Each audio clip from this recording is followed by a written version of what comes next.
This is Nan McKay, and I would like to introduce you today to Victoria Clark. She is called Tory, and she's the Executive Director of North County Cooperative Foundation. Now, before her promotion to Executive Director, she managed the organization's Affordable Housing Cooperative Conversion Program as Real Estate Development Manager, and provided training and technical assistance to several rural housing co-ops. As a passionate advocate for the cooperative business model, she sees cooperative development as the bedrock of a more just, equitable, and sustainable world. So welcome, Tory Clark. Thanks so much for having me, Nan. Tory, what's the mission of Northcountry Cooperative Foundation? Our mission is to transform lives and communities through cooperative enterprise. And over the course of the organization, we've provided support services to a variety of co-op sectors. And in the last few years, we've really focused on the housing co-op sector specifically. So what kind of services do you provide? Yeah, we have two main programs. One is our cooperative housing development program. So that's where our active conversions of real estate assets to cooperative ownership take place. The flagship program or initiative in that larger cooperative development program is our conversion of manufactured home communities to cooperative ownership. And we administer that program as a nonprofit affiliate partner of the ROC USA network of organizations. There's 10 nonprofit organizations in this larger ROC USA network that organize and convert these manufactured, commonly known as mobile home parks, to cooperative ownership. So we're part of that larger national network of organizations. And through that program, we've converted, we've done that program for about 15 years. And in the course of that 15 years, we've converted 12 manufactured home communities and work with the residents to convert those to resident ownership, which equates to about 900 home sites of now permanently affordable housing. Well, I'm really excited to talk with you because I just interviewed Bradley. Does that sound familiar? Paul Bradley yesterday. I assume you know him? Yes, know Paul very well. And so he was telling me all about how he established ROC, and you are a part of that. Yes, absolutely. We did our first conversion of a manufactured home community to resident ownership in 2004. And that's after the leadership of our organization went out to New Hampshire and met with this wild guy, Paul Bradley, who was then at the New Hampshire Community Loan Fund and was kind of evangelizing this idea of turning manufactured home communities to resident ownership. And so our leadership went out there, I think in 2002 or 2003, and then completed our first conversion in 2004. And then Paul then went on to found the larger network in 2008, and we became one of the founding affiliate organizations of the larger network. Well, it sounds like you really have just a passion for co-ops in general. How did all this passion evolve? Yeah, I would say the genesis is really my first job out of college was at a affordable housing nonprofit that did advocacy and like capacity building of like HRAs and EDAs to build their internal capacity to do housing development. And I met a lot of great people in the affordable housing world through that organization and through that work, and really got to know the variety of the suite of affordable housing options and different approaches to developing affordable housing and sustaining it. And it struck me that one thing that felt missing to me was solutions that put residents at the center of the conversation about the creation of affordable housing. And so I was looking for opportunities to, and I didn't even really know or understand the co-op model at that time. And then it was really upon joining NCF as a technical assistance provider, capacity builder for client cooperatives. I joined the organization in 2016. And it was really through that work, those first couple of years at the organization, that I really fell in love with the model and the impact that cooperatives offer to residents, and really the authentic relationship that the organization has with the resident partners that we do this work with. At the summit, you're speaking on expanding land trust and co-op ownership. What do you mean by expanding land trust? What is that? Yeah, well, the expansion of the land trust in relationship to our co-op work is really, and I didn't mention this when I was talking about our programming, but one of the programs that we're developing in earnest right now is a limited equity cooperative conversion program, or in layman's terms, an affordable housing cooperative program for multifamily buildings. So taking what we've learned from the manufactured housing program, conversion program, and applying that to multifamily development and helping residents, tenants of multifamily buildings become co-op owners. And the way that land trusts factor into that is in many models of limited equity cooperatives across the country, there's a land trust component, which is part of what we're exploring as a potential model for our own programming. Champlain Housing Trust of Burlington, Vermont is a great example if folks are curious more about what this model is.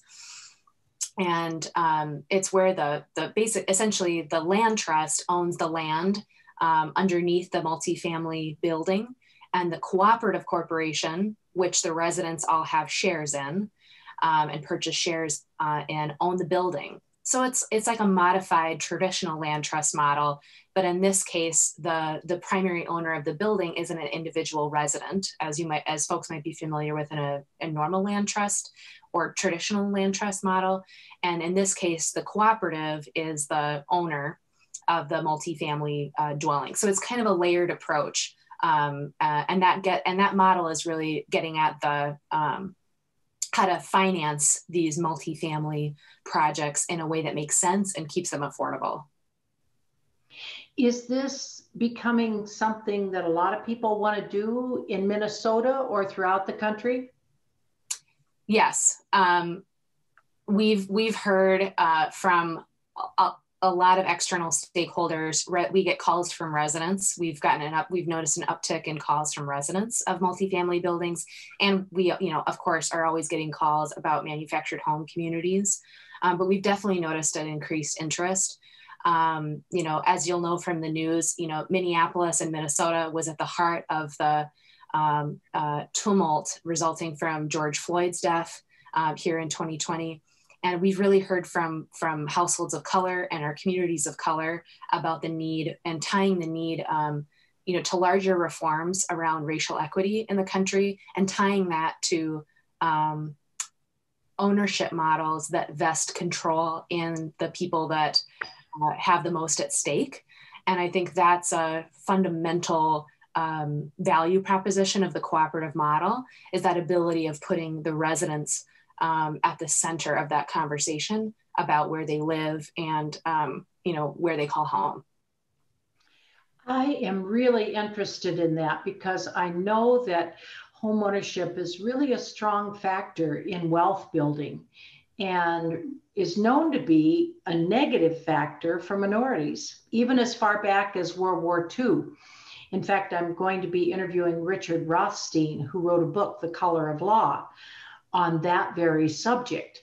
So how will co-ops then change that? Are you going to be able to acquire a lot of multifamily land, have a lot of land trusts where the owner then sells the building to you and you then sell the shares? Or how exactly does that work? Yeah, and we're still very much in the early design phase and really doing some intentional networking and learning from organizations like UHAB out in New York State, Mikasa in Washington, D.C. And there are organizations that have been doing this type of cooperative conversion work for decades. So we're really looking to those organizations that have that track record to help kind of coach us along as we develop some models that work here in our markets that we serve. But what the value proposition, is that kind of what you're getting at, what the value proposition is for residents of a cooperative, of a multifamily cooperative? You certainly could answer that question. I was more into the how of this, that this all gets put together. Sure. So I'll describe the actors that are involved, and I'll describe what we're thinking about NCF's role being, which is really the role of a developer that works in partnership with a resident association. So I'll just give you kind of a soup to nuts, very truncated version of how this might work. Because there's not consumer protections in the states that we serve, we have to rely on our organization going out and cultivating opportunities. So we network with property owners and do cold calling and mailings and that sort of thing. So in this case, this program, we would cultivate those opportunities with owners of multifamily buildings, generate a purchase and sale agreement that's workable for both parties. And then once we have that opportunity, once we have something under contract, we then take that to the residents. We have a first organizing meeting and propose this idea and this option, this opportunity that we've cultivated on their behalf. And if the residents feel comfortable and feel that, we've got the track record and, they feel that they can, at least have enough trust in us to go to the next step, they engage us as a development partner. That works with them kind of as an owner's representative, essentially, throughout the development of the property. And that role as a developer then is to work with that resident. We help them create a resident corporation, which is often incorporated as a cooperative. And then we work with that leadership of that cooperative, a resident board, throughout the transaction. And so we're working with the residents to, set their governing and bylaws and that sort of thing. And then our development team, our real estate development team, is then shepherding along the actual real estate transaction, packaging the financing and doing all of that. And as part of that packaging of financing, what we know will most likely be the case, or will definitely be the case, is some amount of structuring on the individual membership shares. So the way that these deals are financed is, each individual member of the co-op has a share, an equity stake. In a limited equity cooperative, you try to keep that low. So the barrier of entry isn't onerous for the low-income households that you're trying to serve. So then the financing stack is that membership equity from the owners, and then a blanket mortgage that we help the cooperative secure to purchase that building, cover the operating expenses. And so instead of paying ongoing rent to the property, these members of the cooperative are paying membership shares. So it converts their rent payments into share payments, where they're just paying monthly dues to the cooperative to pay off that blanket mortgage and cover the operating expenses of the property. And then if they decide to sell, then they sell their share, right? That's exactly right. And in a limited equity cooperative, on the front end of the formulation of the cooperative, they decide on a formula that caps the amount of interest that's accrued on that share. And that's the whole purpose of the limited equity, is that it keeps it affordable for the next person that purchases the share. How saleable are these shares? I'm not sure exactly what you're asking. Is it a hot property? Do you go through a real estate agent to find them when somebody wants to sell? How does a sale work of the shares? If somebody's living in the building and they are part of the co-op and they want to sell their unit? That's a great question. It's similar to any other type of building. So in most cases, if the property can support third-party property management, and the pilot projects that we're looking at are, we're trying to pick one that can scale large enough where they can have third-party property management and support that. And in that case, the property management entity would have a marketing and sales relationship. So you'd talk with the property manager if you were, preparing to move out of the building and you wanted to sell your share. That's similar with our manufactured home communities, where if folks are moving out of their manufactured home, they'll notify the resident corporation board of directors, and the board will, help get the word out about the opportunity. But often, because these types of communities are in such high demand and residents there's usually a long waiting list in our experience with the manufactured home conversion program, because people like the additional ownership quality of the cooperative, and they like the control that it affords them being part of a co-op versus renting. So it's generally not in our experience on the manufactured home program, it's not a huge barrier for selling those shares. And what's more challenging is the financing that's necessary. If folks don't have the membership share, they often need to access a share loan. And that's something that we're actively exploring right now is, when we do a pilot project and share lending is necessary, where are we going to go to for those share loans? Who's the likely lender? And there are lots of possibilities. Like I said, there's CDFIs across the country that provide share lending. But it's for us from a program creation standpoint, it's more about how the financing will function for those share loans and less about concern about being able to actually transfer the ownership of the share. So explain CDFI to people. Oh, sure. Community Development Financial Institution. It's essentially a mission-driven bank. Okay.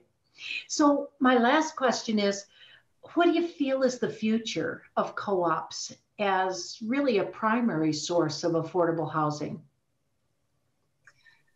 I would say what I'm advocating for in the markets that we serve is that limited equity cooperatives play more of are supported by our government institutions, our municipalities, in a way that other types of affordable housing projects are supported, and that they're valued as part of a healthy continuum of affordable housing.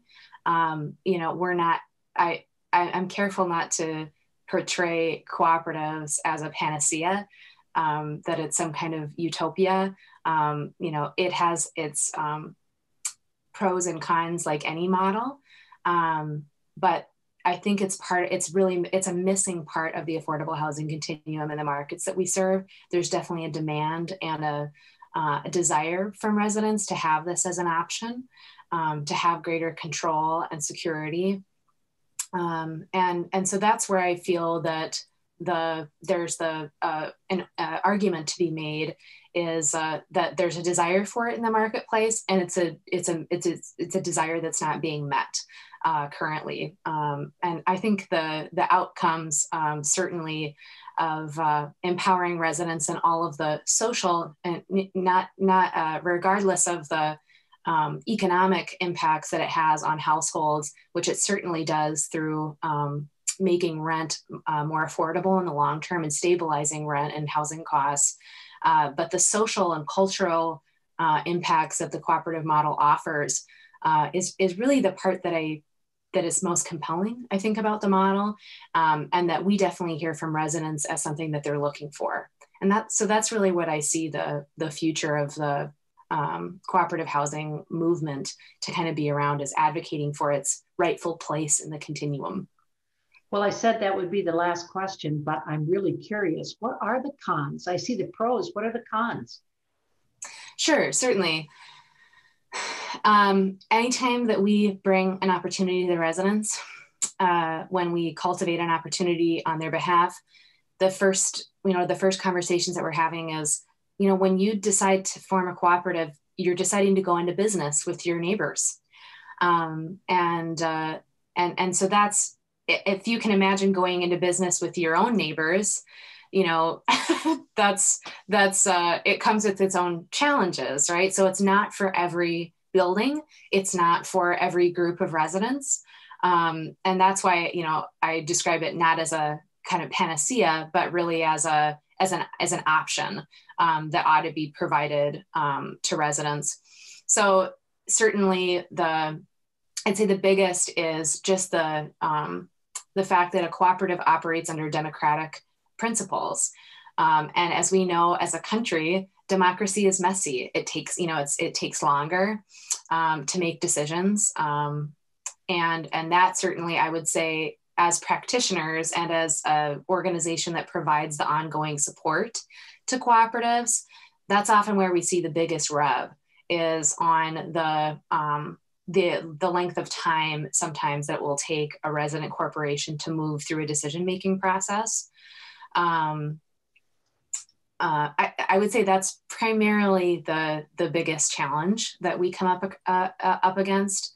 And then certainly you want the properties to be large enough and have enough units and have enough members where the board of directors, that is the primary governing body, doesn't burn out. I would say that's the other big concern as a support organization of co-ops, is doing the type of ongoing engagement with cooperative members so that you've got a steady flow and you're continually building out your bench of leadership, because board member burnout is definitely a challenge, and it's something that we coach all of our co-ops on. We do a lot of training around leadership development and all the co-ops that we work with.